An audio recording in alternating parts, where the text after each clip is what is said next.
So good evening, ladies and gentlemen. Thank you very much for braving the winter storm of April and coming out tonight. We had a number of people who unfortunately had to cancel. They were coming from Orillia, from Barrie, places that were quite a bit far away. So for those of you who have not met me before, I'm Tehranchian, and I would like to welcome you together with my colleague Janine Purves to our seminar tonight.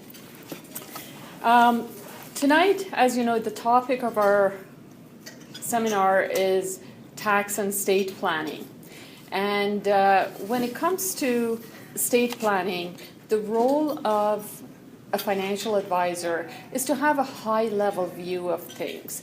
Look at where your assets are, where your liabilities are, where are the dangers to your estate in terms of losing value if proper planning is not done, and then coordinating with your other advisors like your lawyer and your accountant to make sure that all the different aspects are looked after. And at the end of the day, the purpose of estate planning is to ensure stability rather than uncertainty when it comes to your legacy. So I wanted to, before we start and before I introduce the speaker for tonight, share with you some of the examples that might illustrate this. So my first question is, if any of you know what Jimi Hendrix, Picasso, Bob Marley, and Abraham Lincoln have in common? They all died without a will. So Jimi Hendrix, he died in 1970. The battle over his estate lasted about 30 years. And to complicate the matters, of course, estates of musicians generate a lot of money after their death.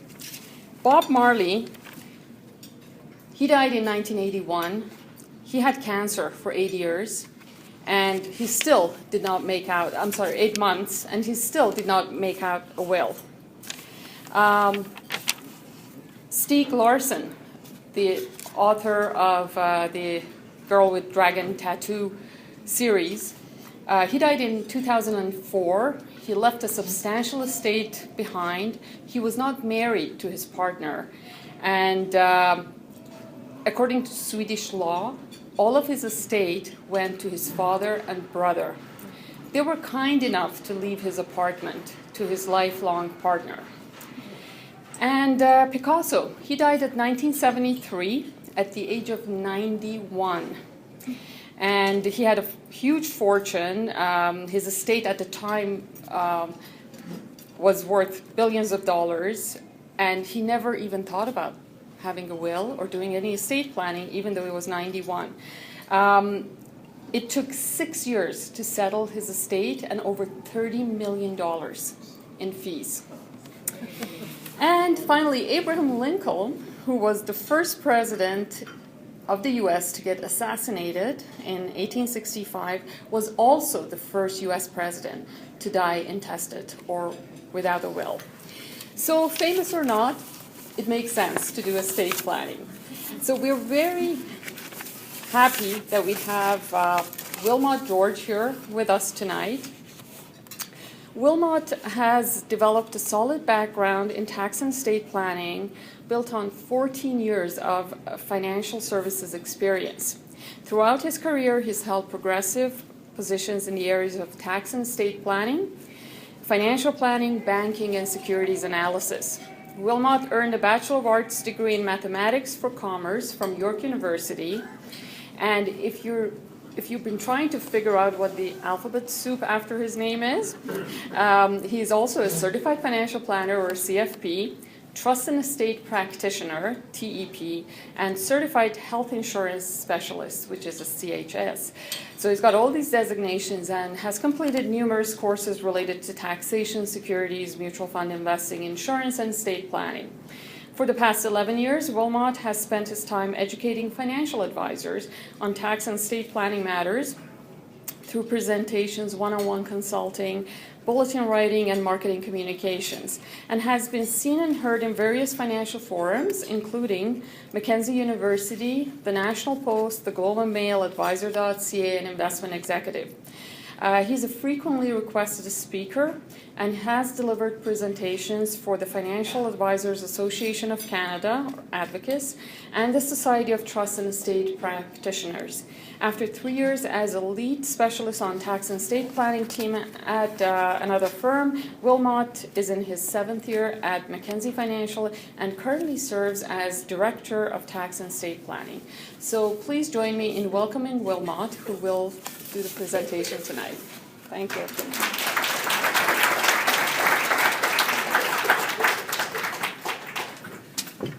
Thanks very much, Tina. It's an absolute pleasure to be here with you tonight, presenting to you on estate planning. I represent Mackenzie Investments, and I always enjoy, and my colleague Greg, who is with us here today, we always enjoy coming out and partnering with our friends at Assante as they work diligently to assist you with your investment, tax, and estate planning needs. Now, today we're going to take an opportunity and talk a little bit about how to be heard when you can't be heard. How to be heard when you can't be heard. There's many different concepts to think about, or many different aspects to think about when we think about this particular concept. But today what we want to do is we're going to dig down a little bit deeper and we're going to talk about 5 effective steps that we can take towards establishing an effective estate plan. Sure, each and every one of us, we work very hard during our working years accumulating a lot of assets. And what we don't want to see is we don't want to see our assets when the time comes, we don't want to see our assets, going away needlessly to unnecessary taxation, unnecessary legal fees, and so on and so forth. So, we're going to talk about 5 steps to estate planning. We don't expect you to memorize everything. There are a few handouts that if you haven't received already, you will receive after today's presentation. We've got your estate plan. On the front side, it outlines those 5 steps that we think that you should take towards establishing an effective estate plan. On the back side, there's some tools that you can consider when you're establishing that estate plan. We'll go through that in today's presentation. We also have an executor checklist.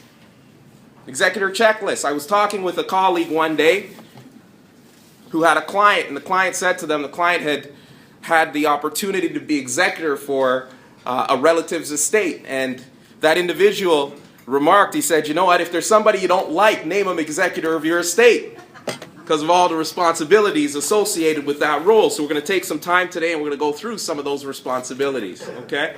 So let's get right at it. The first thing, of course, we'll point out is our disclaimer. This is the slide that tells you don't believe anything I'm about to tell you. Our legal team, of course, requires us to put up this disclaimer. What I like to say when I see the disclaimer slide is I'd like to say that the presentation that you're going to hear today and the concepts that we're going to go through today are concepts that we hope that you'll think about. You'll reflect on your own estate plan, and you might say to yourself, hey, there's something that I can implement in my own estate plan. But what we don't want to do today is we're not here to replace your lawyers. We're not here to replace your accountants. So the strategies that you hear today, we want you to take them to your accountants, take them to your lawyers, take them to your financial advisor, and see how these individuals, these professionals, can customize these strategies for you. All right. So let's get right at it. As the baby boomer generation ages, and can anybody define for me what a baby boomer is? When was the earliest baby boomer born? And the latest baby? Yes, sir, in the back. 1946. I'm hearing 46. I'm hearing 45. Yep. The stat that I have, depending on your source, says 1946. Okay, if you're born between 1946 and 1964, you're a baby boomer, and congratulations, you're part of the largest cohort known to mankind. Okay? Now, as the baby boomer generation ages, we're approaching the cusp of the largest intergenerational transfer of wealth that this country has ever seen. And with that transfer of wealth, there's going to be a lot of heartache and a lot of headache.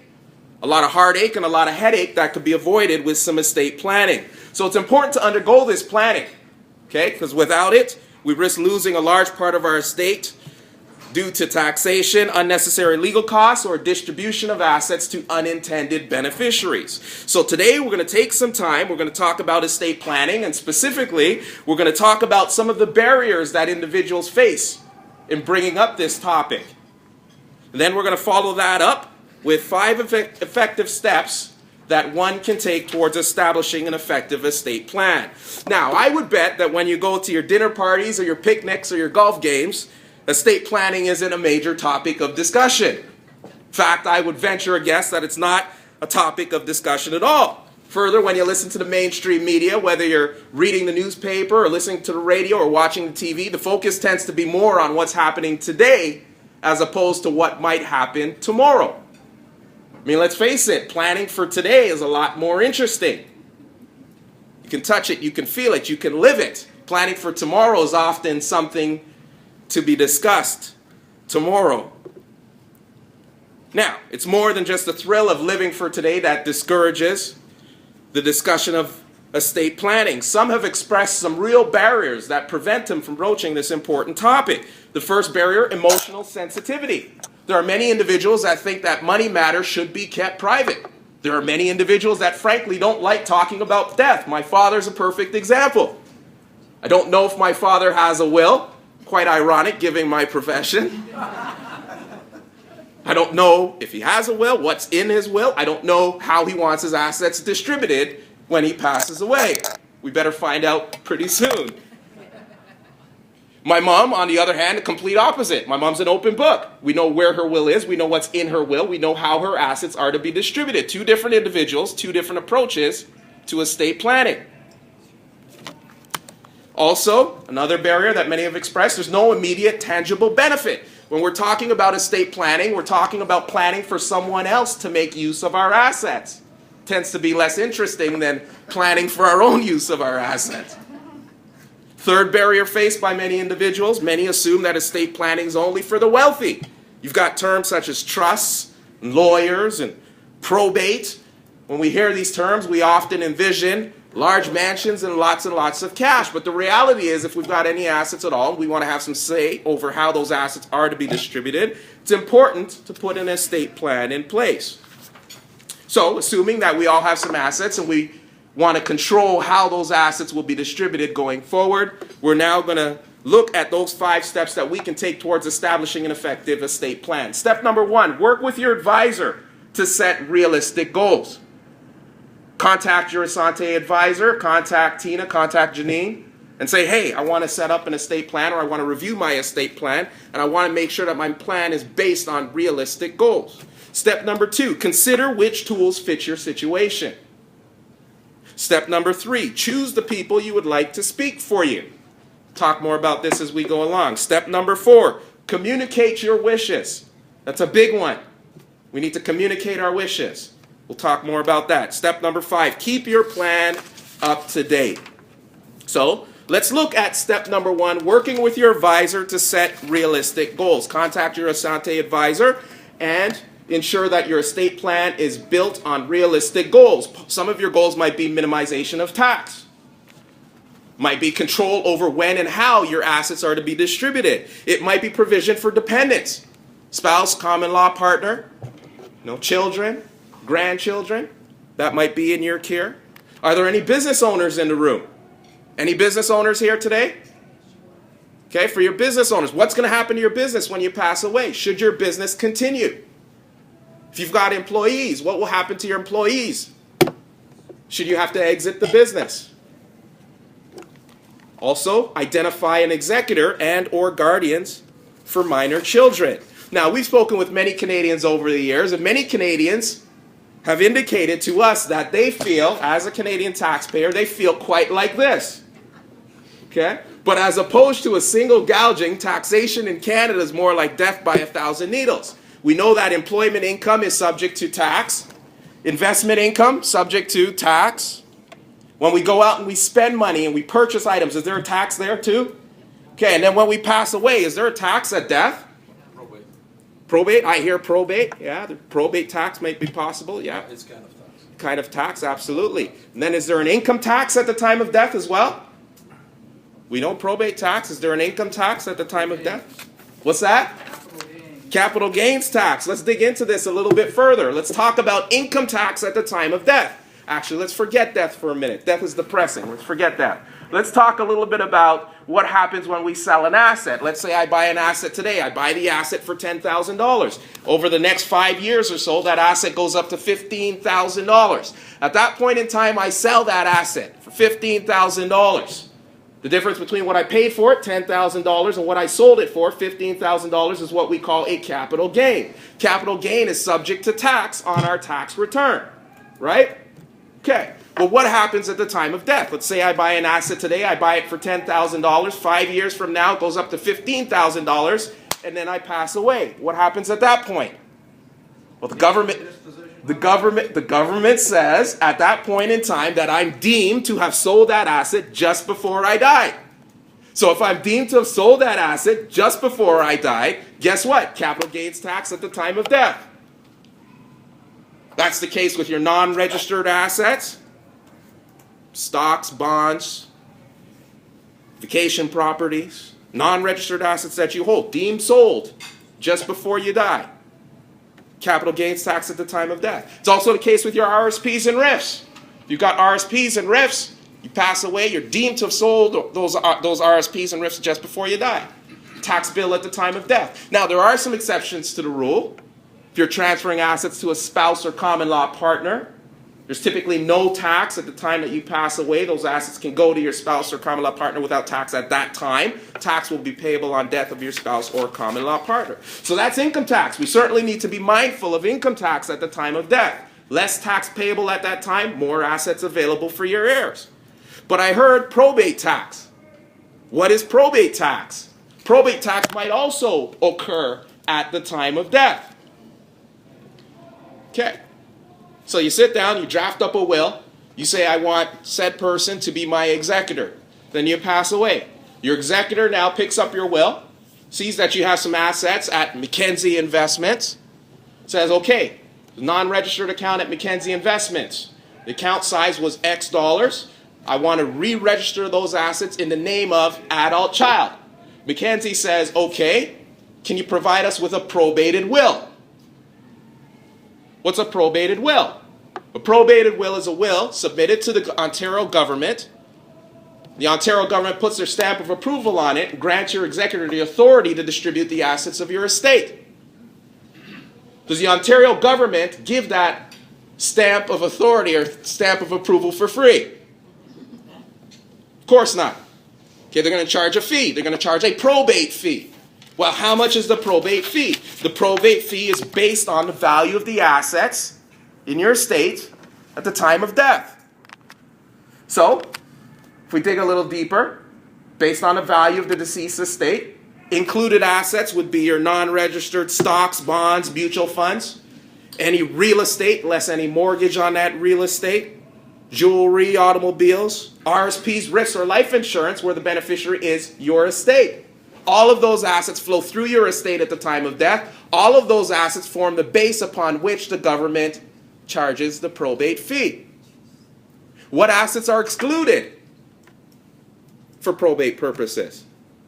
Well, we said the mortgage, any mortgage on real estate, RSPs, RIFs, or life insurance where you have a named beneficiary on the contract. The idea there is when you die, the assets bypass your estate and go directly to the named beneficiary on your RSPs, RIFs, or your life insurance policies. And also, some jointly held assets. Assets listed jointly, joint with rights of survivorship, also typically bypass your estate and go directly to your joint owner at the time of death, void your estate for probate tax. Okay, let's see how this might work practically. Let's take a look at an example. Does anybody in the room own a cottage or a vacation property? Anybody? Okay.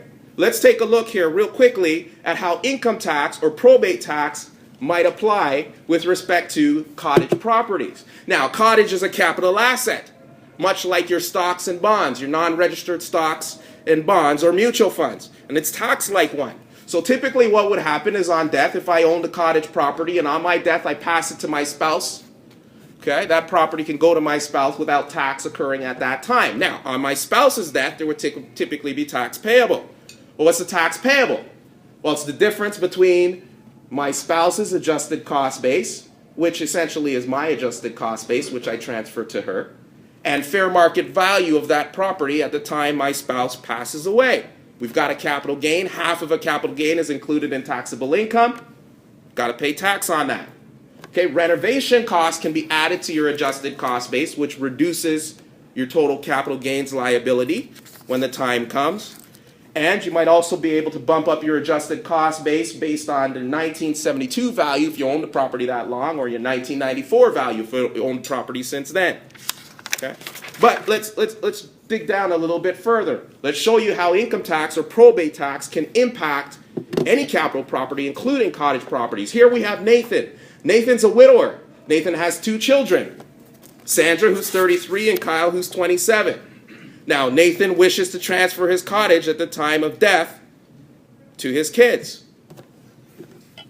What did the cottage cost? We'll assume his cottage costed $400,000 at the time of purchase. There were some renovations done on the cottage, so his adjusted cost base $450,000. Let's assume that at the time of death, the cottage is worth $800,000. What would be the capital gains tax liability here? Well, $800,000 minus adjusted cost base of $450,000. When you run through all the math, you're looking at a capital gains tax of $80,000 at the time of death. But that's not all. Transferred the cottage to the kids by way of his will, so the cottage flowed through his estate, was subject to probate tax. How much probate tax payable on that cottage? $11,500. Okay? So we've got income tax and we have probate tax at the time of death. Less assets available for beneficiaries. Now, how do we deal with that tax bill? How do we deal with that tax bill at the time of death? Okay. Well, maybe the executor can sell other assets in the estate or use cash to pay that tax bill. The government's going to want their tax before that cottage can be re-registered or transferred to any beneficiary. Maybe there's life insurance in place that can be used to pay that tax bill. Maybe the cottage has to be sold. Maybe it's been a cottage that's been in the family for a number of years. Now it has to be sold to pay the government the tax. Maybe the beneficiaries can step up and pay the tax so that the cottage can be preserved. Okay? These are things to think about with respect to the cottage property. Now, for those of you that do own cottage property, you might want to think about using the principal residence exemption against your cottage property. How many here are familiar with the principal residence exemption? How many here have heard of the term? Okay. I was speaking with a colleague from the U.S. not long ago, and he was saying the U.S. system is a great system because in the United States, if you've got a mortgage, my understanding is a mortgage is tax deductible in the U.S. It's not the case. The mortgage or the interest? The mortgage interest. The mortgage interest is tax deductible, which is not the case here in Canada. But in Canada, we've got the principal residence exemption, which means that if you've got a principal residence and you occupy that principal residence throughout each year of ownership, when you sell that property, you walk away with that property completely tax-free. The principal residence exemption. Okay? But there's nothing in the Income Tax Act that suggests that you must use your principal residence exemption on your city home.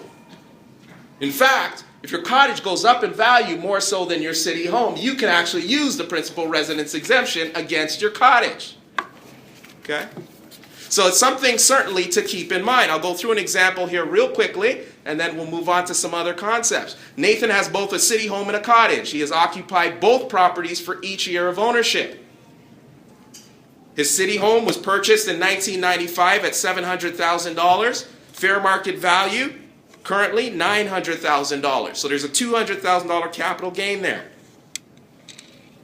His cottage was purchased in 2000. His adjusted cost base, $450,000. Fair market value, $800,000. There's a $350,000 capital gain there. So looking at this example, we can see that the capital gain is greater in with respect to the cottage. So Nathan can actually apply the principal residence exemption against the cottage as opposed to his city home for the purpose of sheltering more tax. In fact, what can happen is Nathan can use the principal residence exemption to shelter his city home from 1995 to 2000 and then flip over and use the exemption on his cottage from 2000 to the time of sale. Okay? So the bottom line is you can claim a principal residence exemption in respect of each year of ownership, but you can flip between properties and use it for different properties as long as you use the exemption only once for any particular year on any particular property.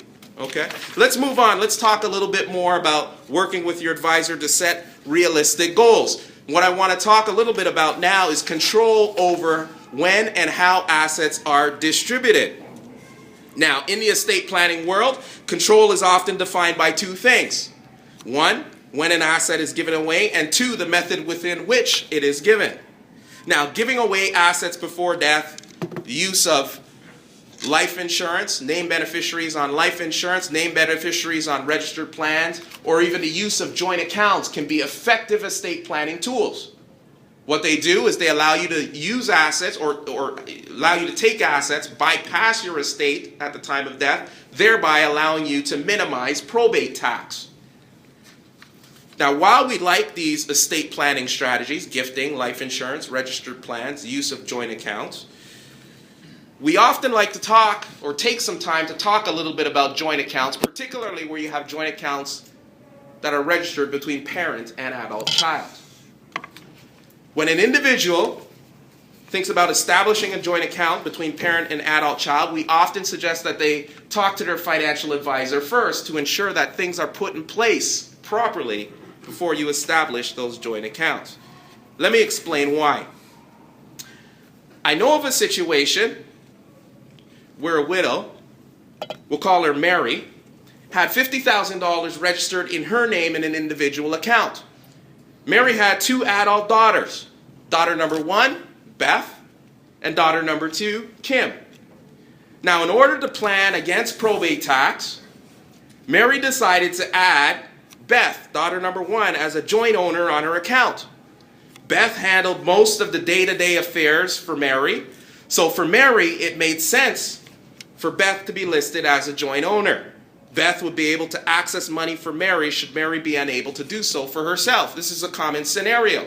Very often, as we get older, we can't get to and from the bank to do our day-to-day financial needs ourselves, so we add adult children to the account. This is what Mary did.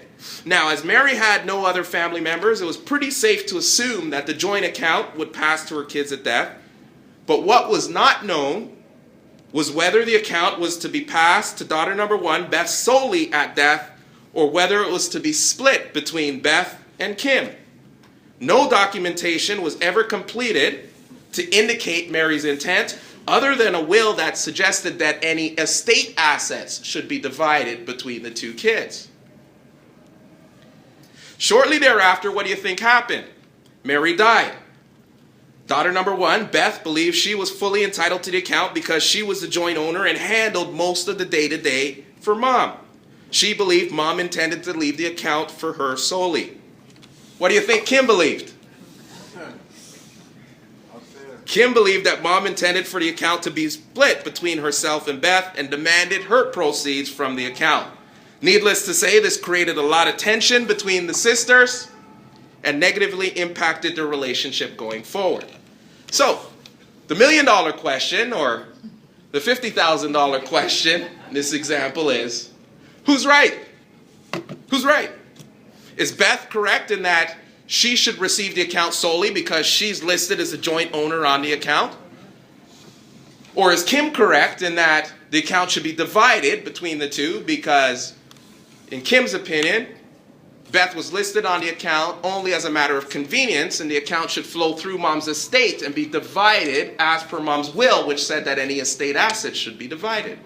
So, who's right? How many say Beth is right and she should receive the account solely? Okay. How many say Kim is right and that account should be divided? How many say, heck, I don't know? Tough question. Okay. Let's take a look and see. All right. Now, in the case, there was no will there? There was a will. There was a will. But the will didn't specifically mention the joint account. Okay. All the will said was any estate assets, any assets that flow through the estate should be divided between the kids. But remember, with the joint account, there were joint owners, Mom and Beth. So the question is, does that flow through the estate and be governed by the will, or does it go directly to Beth and bypass the estate? Does Beth have a conscience? It's another question. Not my area of expertise. Okay. The share of in that joint account. Yes. $25,000 for Beth, and $25,000 still belong to the Mary. That should be divided. Well, it's an interesting question. Okay, this gentleman is suggesting, look, it's a joint account, so $25,000 belongs to Mary, $25,000 belongs to Beth. Is that true? Is that true? It's a very good question. If it's jointly and separately, it will be different. It depends on the situation. You see, and this is the problem. In the absence of any documentation to suggest otherwise, joint accounts are very tricky. They're very tricky because there can be some situations where a parent puts a son or daughter on the account as a joint owner simply as a matter of convenience. Beneficial ownership belongs solely to parent. It's parent's account. The son or daughter is on the account only so they can go to and from the bank, withdraw money easily, and use it for the parent. Who pays all the taxes on the income earned in that account? Is mom or dad paying all the taxes in that account up to the time of death? If that's the case, then what you have is you have a situation where you don't have a true joint account. You have a situation where mom really owns that account fully. And if mom owns that account fully, shouldn't that asset flow through mom's estate and be governed by her will? Or should that account still go to the joint owner? Okay, let's take a look at this. Under common law, generally there's two presumptions for gratuitous transfers. In the absence of any documentation to suggest otherwise, there is a presumption of advancement and a presumption of resulting trust. The presumption of advancement says when you have a joint account between spouses or parent and child, in the absence of any documentation to suggest otherwise, that account is deemed to go directly to the joint owner at the time of death. That's the presumption of advancement. The presumption of resulting trust says if the relationship is someone other than spouse to spouse or parent to child, then you have a situation where that joint account on death is deemed to flow through the estate of the deceased and be governed by the deceased's will. So looking at this, one would think that this joint account should go directly to Beth. Right? Okay. But in 2007, this case was tested in the courts. And the courts clarified their presumptions. The court said the presumption of advancement, whereby the asset should go directly to the other joint owner, should apply in a spouse-to-spouse relationship or a parent and minor child relationship. If the relationship is other than spouse-to-spouse or parent to minor child, then you have a presumption of resulting trust, in which case, in the absence of documentation to suggest otherwise, it should flow through the estate of the deceased and be governed according to the deceased's will. So, what does that mean for our case? Well, what it means for our case is, in the end, in this particular case, the joint account was deemed to flow through the estate of the deceased, because here we're dealing with parent and adult child. We're not dealing with parent and minor child. So in the end, in this case, the joint account was deemed to flow through the estate of the deceased and was subject to the terms of Mary's will. So it was split between Beth and Kim. Mary's will indicated that estate assets were to be divided between the two kids. Now, this may very well have been Mary's intention, but failing to document this resulted in legal fees and worse still, an ongoing rift between the siblings. So what's the moral of the story? What we're saying here is that it's important to document your intent, especially if your intention is to leave unequal shares to children for the purpose of maybe compensating a caregiver or due to illness or disability and so on and so forth. Documenting your intention would go a long way in helping individuals to understand how that asset should be distributed once you pass away. Done to avoid probate? Okay. It's another question. Was it solely done to avoid probate? Is it worth it? Very often, joint accounts are established to avoid probate. Very often, you put somebody on the account and say, I'm going to avoid probate tax by doing this. Now, if nobody challenges the distribution of that asset when you pass away, may be effective in voiding probate tax. But the problem presents itself if somebody challenges the distribution of that asset. If somebody challenges the distribution of that asset, now you need to dot some I's and cross some T's and ask some questions and see what documentation was in place, and that's where probate can become a result. Okay? So we want to be sure that we document our intent to make everything clear for everybody involved. Okay, let's move on to step 2. We'll take some more questions. Can you hold on to that? Well, I'd like to bring it up here and now.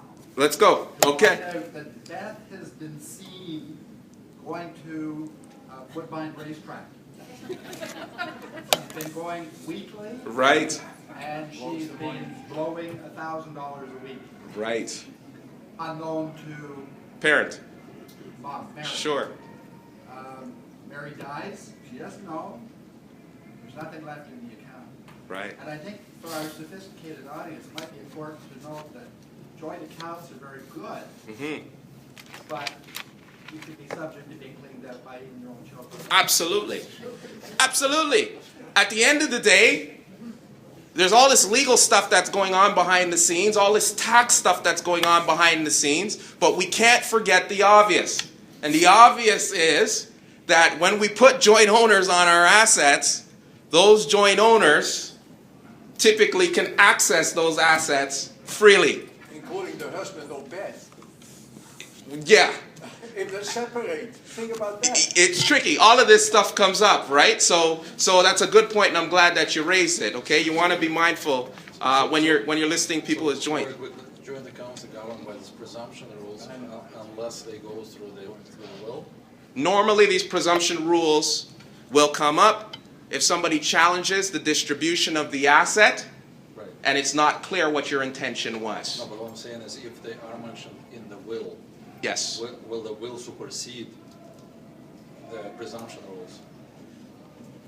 Generally, yeah. I mean, if you document it in your will, that will serve as an indication of what you wanted done with